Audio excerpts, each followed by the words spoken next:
सभी सत्संगी भाई बहनों से कहना चाहूंगा, अभी का विषय आप लोगों के लिए बड़ा ही फलदायक विषय है। धर्म ग्रंथ में लिखा हुआ है, पूजा कोटि समं स्तोत्रं, स्तोत्र कोटि समं जपः, जप कोटि समो ध्यानं, ध्यान कोटि समो लयः।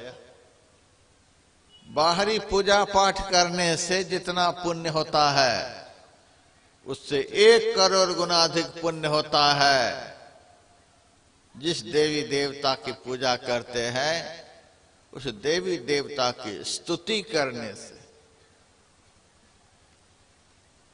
कहीं जाने की जरूरत नहीं, चुपचाप बैठ करके आंख मुंह बंद करके एकाग्रता पूर्वक उन देवताओं की स्तुति करिए।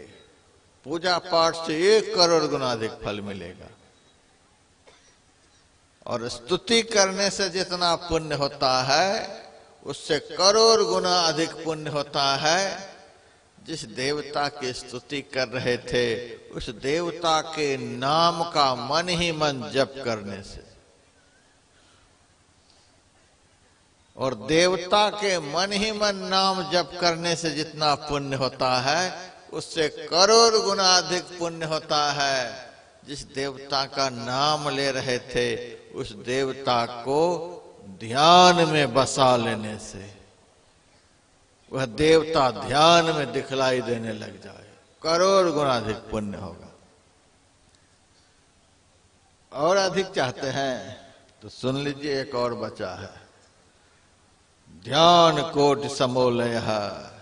जिस देवता को ध्यान में देख रहे थे उनको देखते देखते उस देवता में ही अपने को लीन कर दीजिए, अपने को उसी में लीन कर दीजिए। अपना ज्ञान नहीं रह जाए मैं कहाँ हूं, बस वही रह जाए।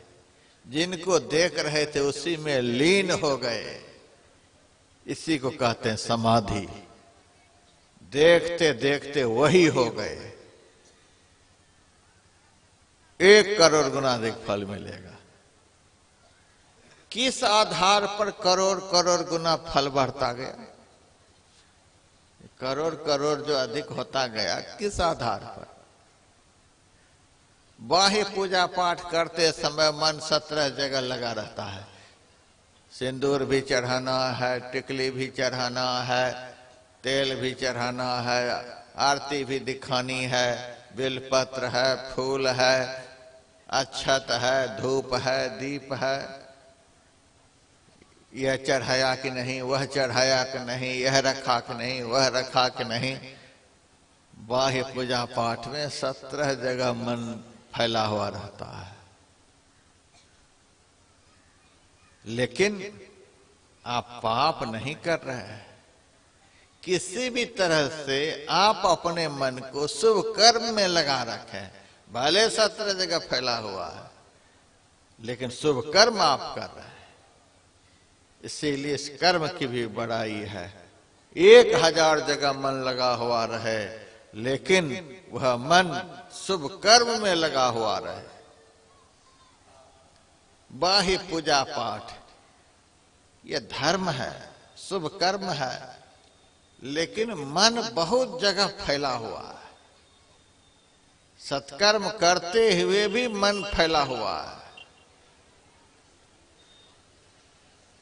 तो शास्त्र कहता है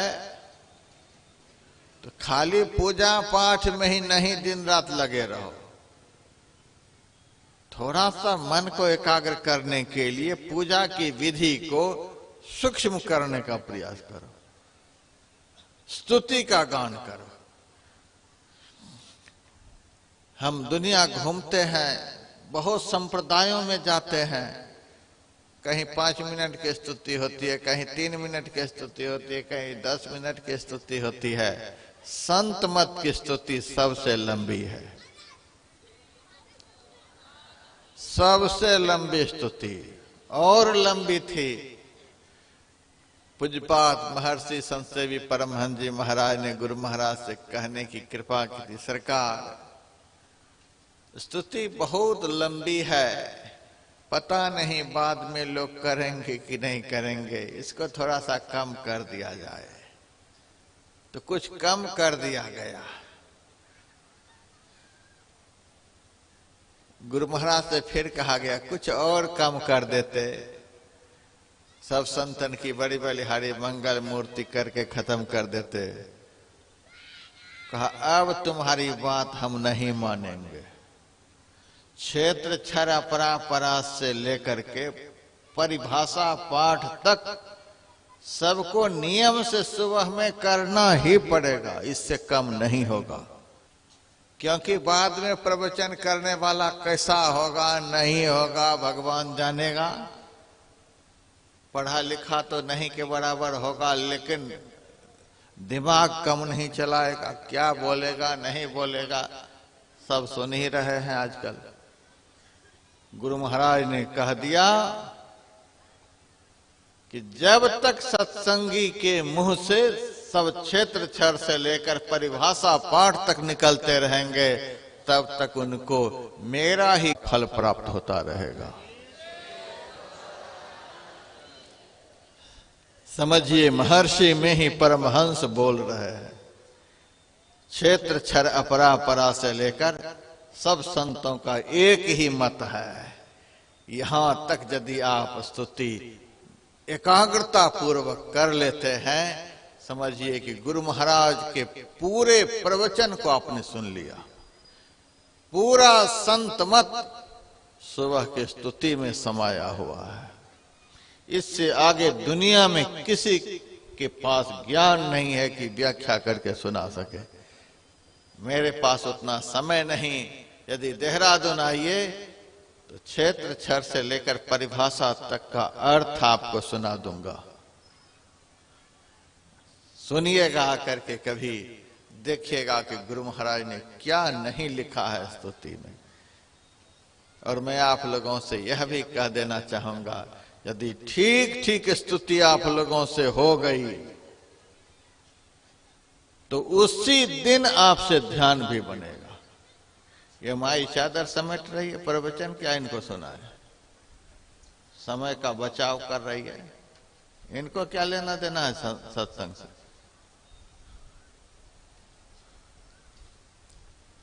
यदि ठीक ठीक स्तुति प्रार्थना हो गई तो समझिए उसी दिन आपसे ध्यान बनेगा। दूसरा दिन नहीं होगा, उसी दिन। लेकिन स्तुति करें कैसे? क्या कहूं आप लोगों को, हम तो देख रहे हैं, खेल हम देख रहे हैं। स्तुति हो रही थी क्षेत्र क्षर अपरापरा पर और अक्षर पार में। कुछ माताएं कंघी लेकर के बाल भी समा रहे थे, और अक्षर पार में और अक्षर पार में। यही स्तुति अब हो रही है। हो रही थी मंगल मूरत सदगुरु मिलवाए सर्वाधार। इधर से लोटा उठाकर इधर, इधर से उधर। मंगल मूरत सदगुरु मिलवाए सर्वाधार, मंगलमय मंगल करण। ऐसे ऐसे मंगल मूर्ति हो रही है। यही स्तुति है। जुग बीत जाएगा स्तुति करते करते, गुरु को खुश नहीं करो। अभी भी देखिए माई चादर समेट रही है। दिमाग खराब तो नहीं हो गया? पढ़ पढ़ के पत्थर भयो, लिख लिख के भयो लोढ़ी। गुरु बिचारा क्या करे जब चेला हो गए कोढ़ी। इतना उपदेश, इतना सत्संग हो रहा है, फिर भी अकल नहीं आ रही है। स्तुति के समय, प्रवचन के समय चादर समेट रहे हैं। आरती के बाद समय नहीं मिलेगा, फांसी पर चढ़ा दिया जाएगा आप लोगों को। क्या दिमाग हो गया है? कुछ समझने के लिए तैयार नहीं है।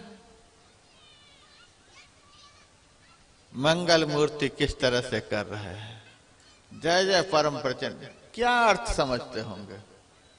स्तुति का अर्थ ही नहीं समझाया गया।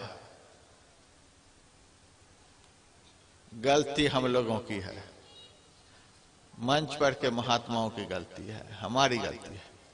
टीचर ही अनट्रेंड है तो छात्र कैसे ट्रेंड होगा? टीचर अनट्रेंड हो गया, टीचर ही आज स्तुति में नहीं बैठ रहे हैं। स्तुति विनती खत्म हो जाती है, प्रवचन शुरू हो जाता है, तब एक एक करके मंच पर उतरते हैं। जब टीचर ही स्तुति नहीं कर रहे मंच पर, तो छात्र क्या स्तुति करेंगे?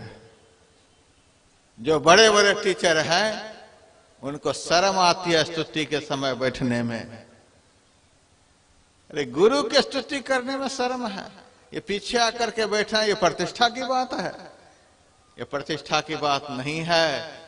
आप संत मत की मर्यादा का हनन कर रहे हैं। जो साधु स्तुति के समय नहीं मंच पर आए, वो संत मत सत्संग के दुश्मन है। वो संत मत की मर्यादा का हनन कर रहे हैं। कोई भी हो, हमें किसी का डर नहीं लगता।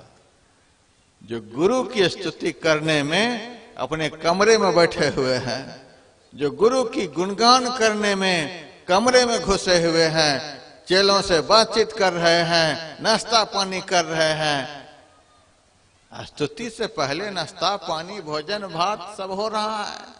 यह स्तुति की मर्यादा खत्म हो गई। हमने गुरु महाराज को सब दिन देखा है। अत्यंत वृद्धावस्था में भी गुरु महाराज सुबह नियम से स्तुति में भाग लेते थे। आरती तक गुरु महाराज रहते थे। क्या गुरु महाराज से बढ़कर कोई हो गए? जो बीमारी के बहाने स्तुति के समय घर में घुसे रहेंगे, उनकी देह की बीमारी कभी खत्म नहीं होगी। यह भी सुन लीजिए। गुरु महाराज के बहुत प्रवचन में आया है, संत मत सत्संग के द्वारा ईश्वर भक्ति का प्रचार प्रसार होता है। ईश्वर की भक्ति में 3 बातों की आवश्यकता है: स्तुति, प्रार्थना और उपासना। बहुत जगह यह प्रसंग आया हुआ है। स्तुति का अर्थ क्या होता है? गुणगान। गुणगान का क्या अर्थ होता है? प्रशंसा। जिनकी आप प्रशंसा करेंगे वे आप पर खुश होंगे। आप करिए किसी की प्रशंसा, खुश हो जाएंगे। आप तो ऐसे हैं, आप तो ऐसे हैं, आप तो ऐसे हैं, बोलिए किसी को, खुश हो जाएगा। खुश हो जाएगा तो उनके पास जो कुछ है उसे मदद कर देगा। किसी से मदद चाहते हैं तो उनको खुश कर लीजिए। खुश हो जाएंगे तो जिस लेवल के आदमी हैं उस लेवल से आपको मदद कर देंगे। सदगुरु महाराज के पास तो क्या नहीं है। यदि सदगुरु को आप खुश कर लेंगे तो आपको जीवन में सब कुछ दे देंगे।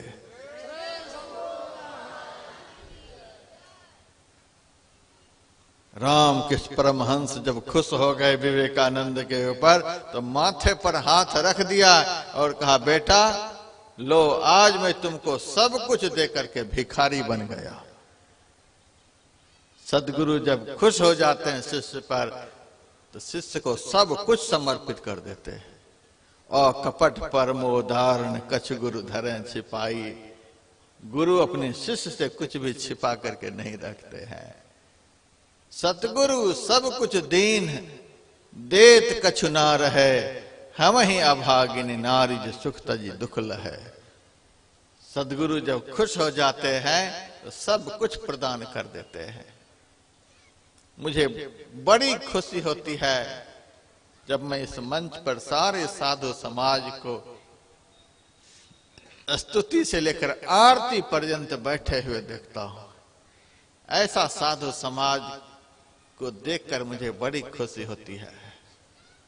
ऐसे साधु समाज के लिए ही मैं बोलता हूं, तीर्थों को भी पवित्र करने वाले। ये भी यदि मोबाइल फर्रोस बन जाए तो हमको खुशी नहीं होगी। ये भी यदि उठ बैठ करने के लिए बीच बीच में जाते आते रहे, तब मैं तीर्थ स्वरूप नहीं कहूंगा, तब तो कुछ से कुछ कह दूंगा। मुझे बड़ी खुशी होती है। स्तुति का बहुत महत्व है।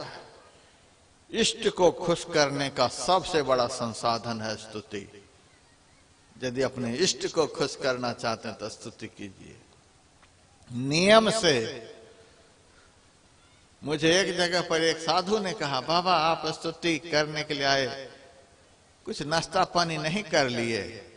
मैंने कहा आपने किया? हाँ, हम तो दही चूरा चीनी खा लिए हैं।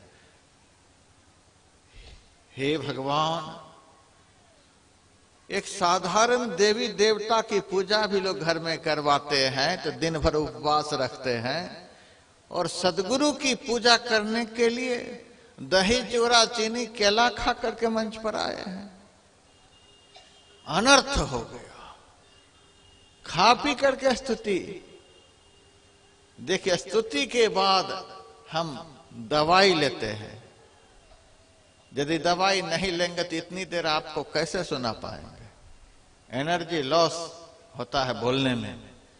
स्तुति के बाद हम थोड़ी सी दवाई मुंह में लेते हैं, आपके सामने लेते हैं, लेकिन सुना में कुछ भी नहीं।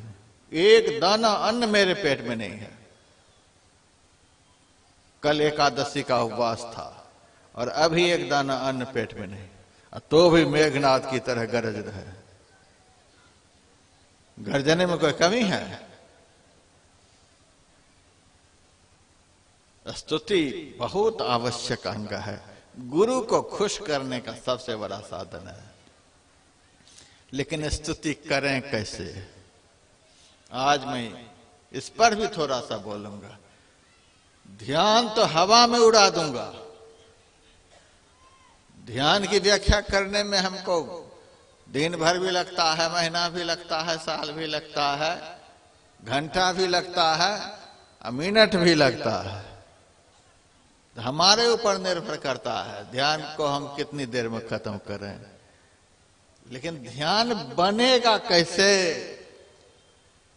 पहले तो हमें इस मुद्दा पर खड़ा होना है कि ध्यान बनेगा कैसे। ध्यान बनने के लिए हमको अपने को बनाना कैसा होगा, पहले तो इस पर ध्यान देना है। गुरु को खुश करना है। हम गुरु महाराज को देखना चाहते हैं, गुरु महाराज हमें अपना दर्शन नहीं करा रहे, इसका कुछ मतलब तो जरूर होगा। एक झोला में फूल है रे, एक झोला में कांटा है, अरे कुछ कारण होगा। गुरु महाराज हमारे अंदर में बैठे हैं, हम जहां हैं वहीं हमारे गुरु महाराज हैं। हम आंख बंद करते हैं, गुरु महाराज हमको देखते हैं, हम गुरु महाराज को नहीं देखते हैं। कुछ कारण तो जरूर होगा। क्या कारण है कि गुरु महाराज हमको दर्शन नहीं दे रहे हैं? हम तो यही कारण समझते हैं कि हमारे में खोट है, हम दर्शन करने के काबिल नहीं हैं, इसीलिए दर्शन नहीं हो रहा है। सतगुरु संत कंज में वासा, सूरत लाई जो चढ़े आकाशा। तुलसी साहब ने कहा सदगुरु का निवास शिष्य के कंज में होता है। कंज का त्याज्ञा चक्र को, 10वां द्वार को, दोनों आंखों के बीच में सदगुरु का निवास होता है।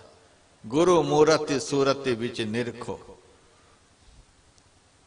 और मुश्किल किस्सा है रो बरो जिसने तुझे पंजा दिया। हमारी सारी कठिनाइयों को दूर करने के लिए हमारे गुरु महाराज रूबरू, बिल्कुल सामने, शिष्य के सदैव सामने सदगुरु होते हैं। गरीबदास जी महाराज की वाणी में हरदम खोज हनोज हाजिर, त्रिवेणी के तीर है, दास गरीब तबीब सतगुरु बंदी छोर कबीर है। तबीब कहते हैं फारसी में वैद्य को। वह वैद्य हमारे अंदर में हमारे रोगों को दूर करने के लिए कहाँ बैठे हैं? त्रिवेणी के तीर है, जहां इड़ा पिंगला का मिलन होता है, वहीं पर सदगुरु का निवास होता है। वे वैद्य हमारे जन्म मरण के दुख को हरण करने के लिए दोनों आंखों के बीच में बैठे हैं, और हम देख नहीं पा रहे हैं। हमारे सामने बैठे हैं और हम नहीं देख पा रहे हैं। कारण क्या है नेरे सूझत नहीं लियानत ऐसो जिंद, तुलसी या संसार को भयो मोतिया बिंद। मोतिया बिंद की बीमारी हो गई है। 2 आंखें हैं तो भी दिखलाई नहीं दे रहा है। ये मोतिया बिंद क्या है? एक आंख में राग, दूसरे आंख में द्वेष। द्वेष जो है पवित्र दृश्य को ओझल कर देता है। अभी गुरु महाराज के भजन में आप लोगों ने सुना, घट बिचा जब तमाशा है साधो, उसी भजन में आया, करो निज घट के तलाशा, अपने घट की खोज करो। करो निज घट के तलाशा, अपने घर की खोज करो कि अपने अंदर में वो आपा है कहाँ। हमारे अंदर में सतगुरु महाराज कहाँ विराजमान है, लेकिन हम तो दूसरे घट की तलाश कर रहे हैं। ये तो ऐसा आदमी है, वो तो ऐसा आदमी है, ये तो ऐसा पाप कर लिया, उन्होंने तो ऐसा कर दिया। हम दूसरे के घट के तलाश करने में जो दिन रात लगे रहते हैं, इसीलिए अपने घट में कुछ देख नहीं पा रहे हैं। जब दूसरे का देखना बंद करेंगे तब अपने अंदर में दिखना शुरू होगा। हम दूसरे के बुराइयों को दिन रात देखने में लगे हुए हैं। ये मोतियाबिंद क्या है? काकभूषण ने तो कहा ज्ञान विराग नैन उर्गारी, ज्ञान और वैराग नेत्र है। यहां दोनों नेत्र खत्म हो गया। ज्ञान का नेत्र खत्म हो गया, दूसरे का द्वेष देखते देखते, दोष देखते देखते, दूसरे का दोष देखते देखते ज्ञान का नेत्र खत्म हो गया, मोतियाबिंद छा गया। और दूसरे में राग रखते रखते वैराग रूपी नेत्र खत्म हो गया। यह मेरा है, यह मेरा है, यह मेरा है, यह मेरा है। बस मेरा मेरा करते हुए पेड़ा खाते रह गए, ध्यान खत्म हो गया। राजस्थान गया मैं सत्संग करने के लिए, एक सत्संगी के घर खिलाया पिलाया, पलंग पर बिठाया और सारे परिवार को बुला करके परिचय देने लगा। महाराज जी, यह मेरा बेटा है, यह मेरी बेटी है, ये मेरा नाती है, ये मेरी नातिन है, ये है वो है, यह मेरा, यह मेरा। सब सुन सुन करके मैं परेशान हो गया, झोला उठाया, बस चल दिया। अब पैर पकड़ कर लटक गए। महाराज आप नाराज होकर के जा रहे हैं। अरे पागल, जब सब तुम्हारा ही यहाँ है, मेरा कुछ यहाँ है ही नहीं, यहाँ रहकर हम करेंगे क्या? तभी बोल रहा है यह मेरा है, यह मेरा है। कुछ भी तो मेरे लिए रखो कि एक गिलास पानी भी देगा हमको। सब मेरा ही है, सब मेरा ही है। जब तुम्हारा ही सब है, हमारा यहाँ कुछ है ही नहीं, तो काहे के लिए हम यहाँ रहेंगे? यही है राग की दृष्टि। सब कुछ समर्पण कर गुरु की सेवा करनी चाहिए, यह वैराग की दृष्टि है। सब कुछ गुरु महाराज का है, सब कुछ गुरु महाराज का है, और आप कह रहे हैं यह मेरा है, यह मेरा है, यह मेरा है। जब आपका ही है तो आप फिर अपने को संभालिए। गुरु महाराज के पास काहे जाते हैं कोई दुख होता है तो? जब आपका ही है, जब दुख होता है तब सब गुरु महाराज का हो गया, और जब अनुकूल है तब मेरा है। ऐसा नहीं होता है। राग के कारण वैराग की आंख खत्म हो गई, और द्वेष के कारण ज्ञान का नेत्र खत्म हो गया। यही मोतियाबिंद है। इसी कारण हम कुछ नहीं देख पा रहे हैं।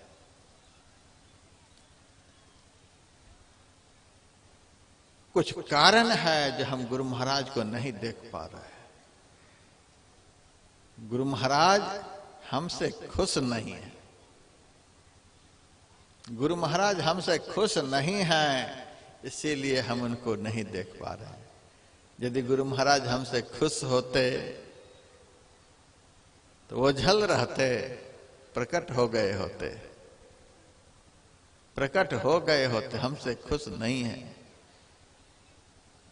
जाओ गुरु रूठे होय तो तुरंत मनाइए, होइए दीन अधीन चूक बख्साइए। जो गुरु होय दयाल दया दिल हेरी हैं, कोट कर्म कट जाए पलक छिन फेरी हैं। एक क्षण में आपका उद्धार कर देंगे।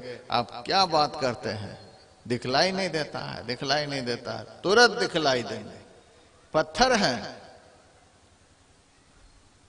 दुनिया का सब कुछ हमें दिख रहा है, गुरु महाराज नहीं दिखलाई दे रहे हैं, कुछ कारण जरूर है। कारण यही है जो हम उनको खुश नहीं कर पा रहे। जब स्तुति करने के समय ही आप कंघी चला रहे हैं, स्तुति करने के समय ही आप पेशाब करने के लिए जा रहे हैं, स्तुति करने के समय ही आप चादर समेट रहे हैं, स्तुति के समय ही आप नाश्ता पानी कर रहे हैं, स्तुति के समय ही आप आ रहे हैं जा रहे हैं, तो आप कैसे गुरु को प्रसन्न करेंगे?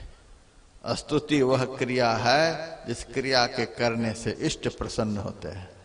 गुणगान गुरु को खुश करने का सबसे बड़ा संसाधन स्तुति है।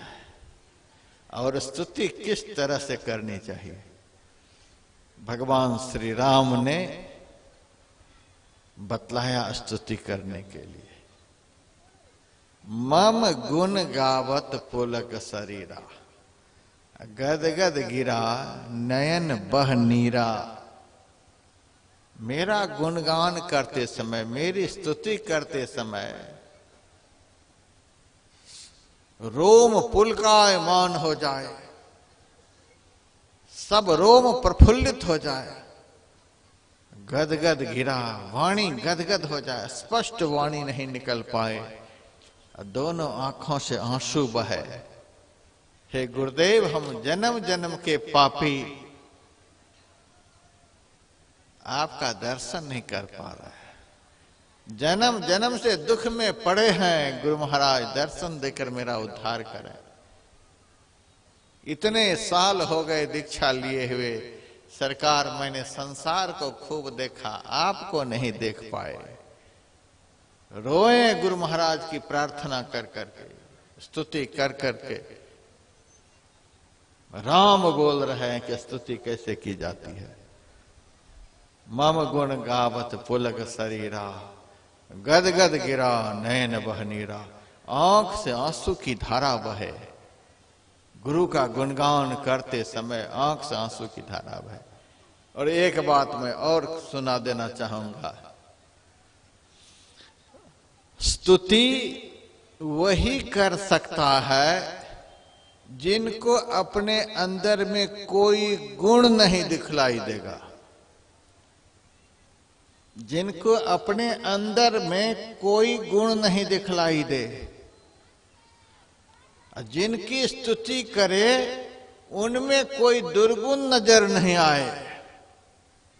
जिनकी हम स्तुति करें उनमें कोई दुर्गुण नजर नहीं आए और अपने अंदर कोई सद्गुण नजर नहीं आए, तब ठीक ठीक स्तुति होती है। मन में ऐसा हो हमारे पास यह है तो हमारे पास वह है, हम तो ऐसे हैं, हम तो वैसे हैं, इतने बड़े ध्यानी हैं। एक सत्संगी ने मेरे से पूछा कि महाराज आप किस ईस्वी में दीक्षा लिए? हमने कह दिया 82 ईस्वी में। अच्छा 82 में लिए, हम तो 1960 में लिए हैं। कहने का मतलब आपसे ज्यादा, आपसे पुराने हम हैं। हमको धौंस दे दिया कि आपसे हम पुराने हैं। मैंने कहा कि 60 में दीक्षा लिए, गए कहां तक? है तो वहीं पर। दीक्षा तो लिए 60 में, लेकिन है वहीं पर, हनोज रोज अव्वल, वहीं पर अब तक है। केवल ईस्वी गिन करके आप बताना चाहते हैं कि हम इतने पुराने हो गए। आप पहुंचे हैं कहां? गाड़ी बहुत बढ़िया है, स्पीड कुछ भी नहीं है, उस गाड़ी की कोई कीमत नहीं। भले ही साधारण सड़ा हुआ घोड़ा जुता हुआ टमटम हो, वह यदि घंटा में 10 किलोमीटर भी चलता है तो वह उस गाड़ी से बढ़िया है। जो चले उसकी महिमा है, जो चले ही नहीं खूब बढ़िया दिखाई पड़े।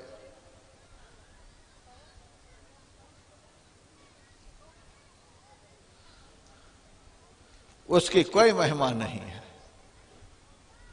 जिनको अपने अंदर में एक भी सद्गुण नजर नहीं आए।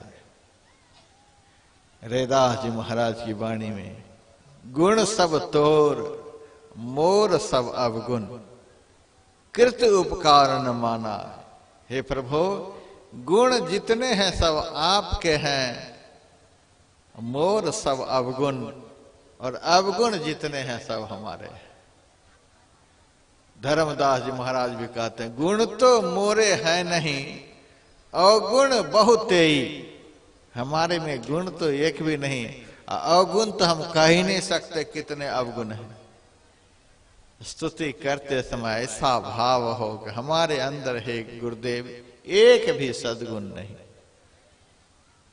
सारे सद्गुण आप में है, ऐसा भाव हो।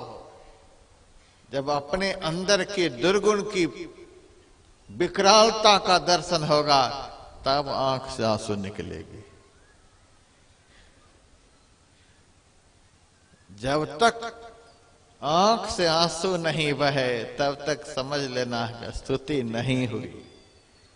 निकल रही आंसू किसी को, हम तो देख रहे हैं। हम तो कभी कभी आंख खोलते हैं इसीलिए देखते हैं कि स्तुति करते समय रो कौन रहे। आंख पत्थर बन गई है, आंख से आंसू नहीं निकलती। बेटा बीमार हो जाए झरझर आंसू, पेट में दर्द होने लग जाए झरझर आंसू, व्यापार में नुकसान हो जाए झरझर आंसू, घर नहीं बने झरझर आंसू, बेटा को नौकरी नहीं मिले झरझर आंसू, दुनियावी चीजों के लिए झरझर आंसू।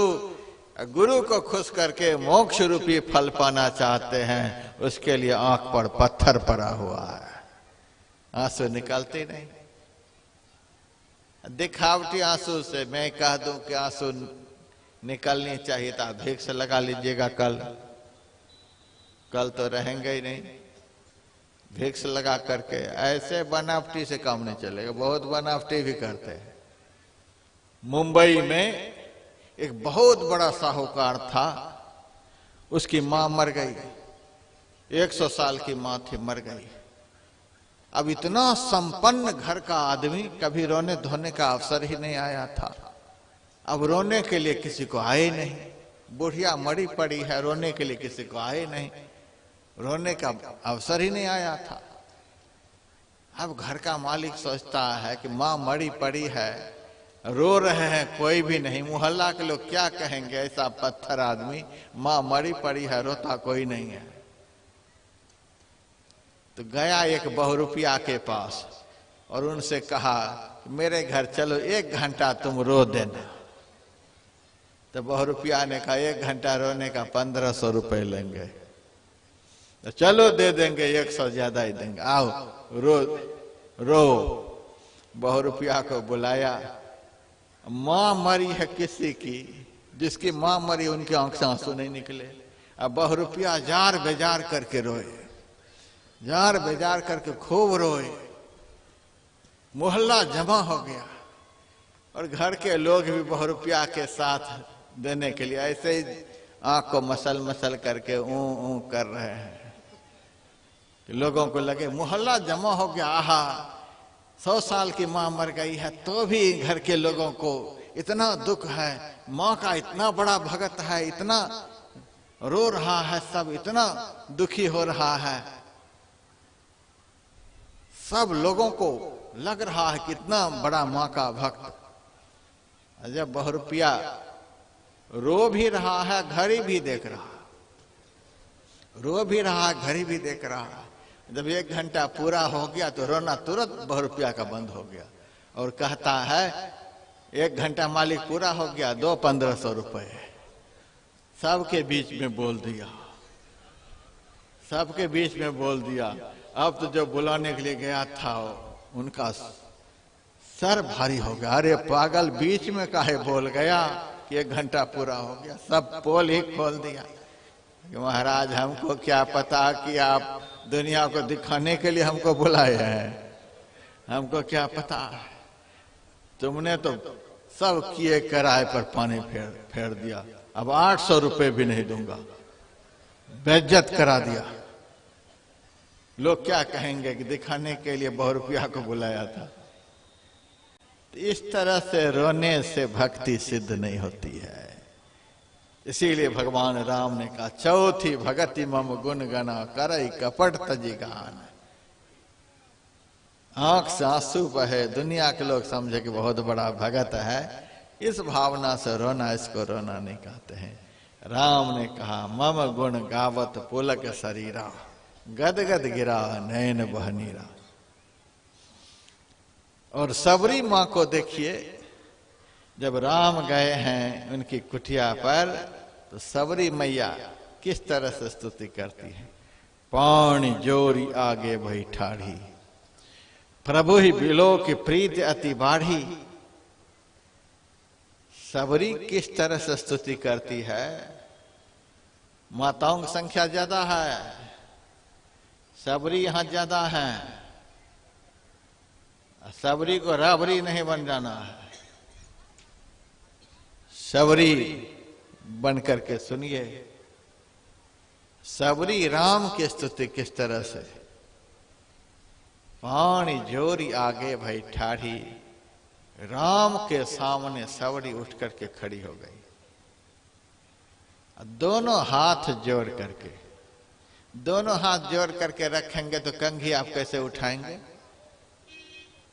लोटा कैसे उठाएंगे, गिलास कैसे उठाएंगे, चादर कैसे समेटेंगे, ये सब आफत अपने खत्म हो जाएंगे। स्तुति के समय दोनों हाथ को जोड़ करके रखें।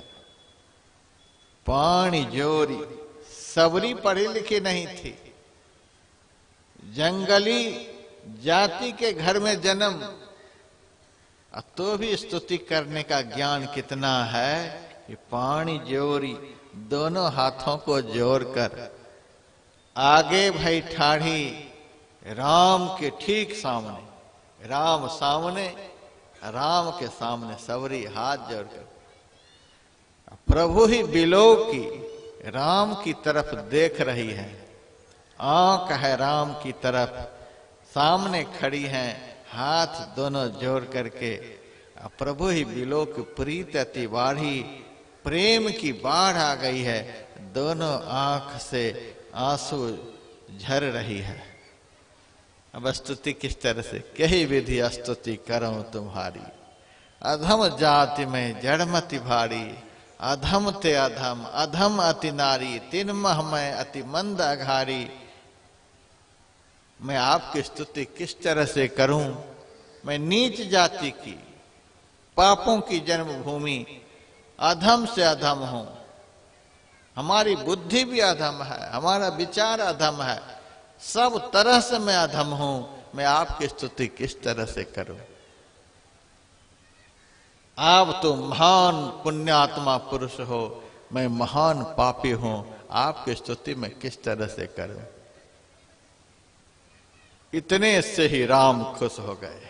इस तरह से यदि स्तुति की जाए तो इष्ट प्रसन्न हो जाते हैं। राम खुश हो गए और राम ने कहा तुम्हें स्तुति करने के लिए नहीं आती है, ठीक है, तू पढ़ी लिखी नहीं है, स्तुति करने के लिए नहीं आती है, तो बैठ बैठ, मैं पढ़ा लिखा हूं, वशिष्ठ जी से पढ़ करके आया हूं, मुझे स्तुति करने के लिए आती है, तू बैठ, आज मैं तुम्हारी स्तुति करता हूं।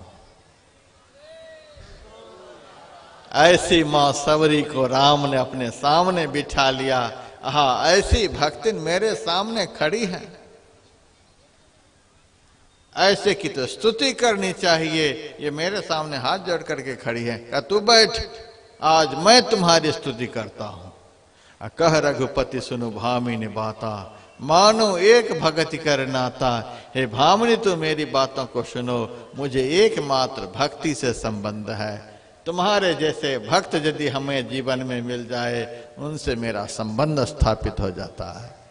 इस तरह से स्तुति, इष्ट प्रसन्न हो जाता है, इष्ट खुश हो जाता है। ऐसा भाव लेकर के आप लोगों को मैं सिखला रहा हूं। यह प्रवचन का समय नहीं है।